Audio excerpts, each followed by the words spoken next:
એક ગણેશના નામનું વૃક્ષ વાવો, એક સૂર્યના નામનું વાવો, એક વિષ્ણુના નામનું વાવો, એક શંકરના નામનું વાવો અને એક દુર્ગાનું. તમારે ઘરે ઘરે પંચવટી બનાવો. આ 5 દેવનું જગતગુરુ શંકરાચાર્ય ભગવાનનો આદેશ. આ વૃક્ષ મારા ગણપતિના નામનું, આ મારી મા દુર્ગાના નામનું, આ મારા વિષ્ણુ ભગવાનના નામનું, આ મારા મહાદેવના નામનું અને આ મા જગદંબાના. આમ 5 વૃક્ષો મારા શ્રોતાઓ વાવે.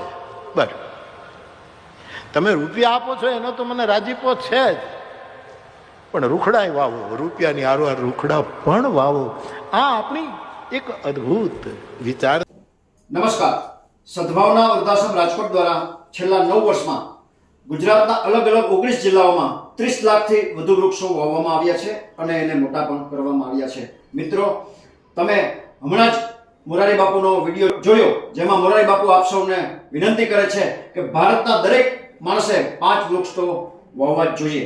જો આપ આ 5 વૃક્ષ મોરારી બાપુની અપીલ મુજબ વાવવા માંગતા હો તો સદભાવના વૃદ્ધાશ્રમ આપને મદદ કરવા તૈયાર છે.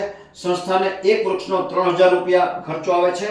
એમાં દાતાશ્રીની તકતી લગાડવામાં આવશે. દર 3 મહિને એ ઝાડવું કેવડું થયું એનું રિપોર્ટિંગ કરવામાં આવશે અને લાઈવ લોકેશન પણ મોકલવામાં આવશે.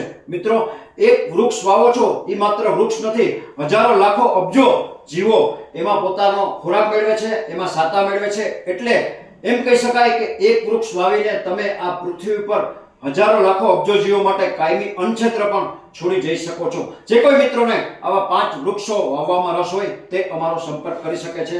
Mobile number 7861937738. સમગ્ર ભારતને હરિયાળું લીલુંછમ બનાવવાનો આ શોર્ટ વિડીયો આપના ગ્રુપમાં વારંવાર શેર કરવા આપ સૌને પ્રાર્થના.